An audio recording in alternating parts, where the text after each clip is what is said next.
এই দেশের মালিকানা 18 কোটি মানুষের। কোন মানুষের, কোন দলের বাবার দেশ না। এই দেশ কোন পরিবারের দেশ নয়। সভাপতি, প্রধান অতিথি,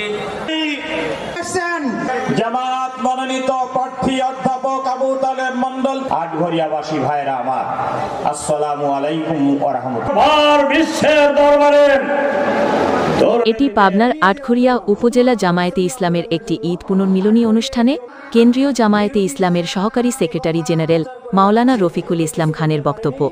তিনি হুঁশিয়ারি দিয়েছেন যে আগামী নির্বাচনে কাউকে ভোট কেন্দ্র দখল করতে দেওয়া হবে না এবং প্রতিবাদকারীরা তাদের প্রতিহত করবে।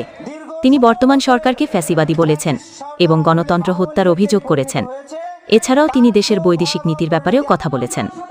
অনুষ্ঠানে জামায়াত শিবিরের বিভিন্ন নেতৃবৃন্দ উপস্থিত ছিলেন। যারা সমাজে বিশৃঙ্খলা তৈরি করবে, যারা সমাজে অশান্তি তৈরি করবে, তাদের বিরুদ্ধেই আমাদের লড়াই অব্যাহত থাকবে ইনশাআল্লাহ। আগামী দিনে বাংলাদেশের মাটিতে ভোট কেন্দ্র দখল করে বিজয়ী হওয়ার স্বপ্ন সবাইকে বাংলাদেশের মানুষ আগামী দিনে মাটির সাথে মিশিয়ে দেবে ইনশাআল্লাহ। আমরা পরিষ্কার ভাবে আমরা বলেছি, আমরা কারোর ভোট জোর করে নেব না, কিন্তু কাউকে ভোট জোর করে আমরা নিতেও দেব না। আমরা কোনো ভোট কেন্দ্র দখল করব না, কিন্তু আমরা কাউকে ভোট কেন্দ্র দখল করতে দেব না ইনশাআল্লাহ।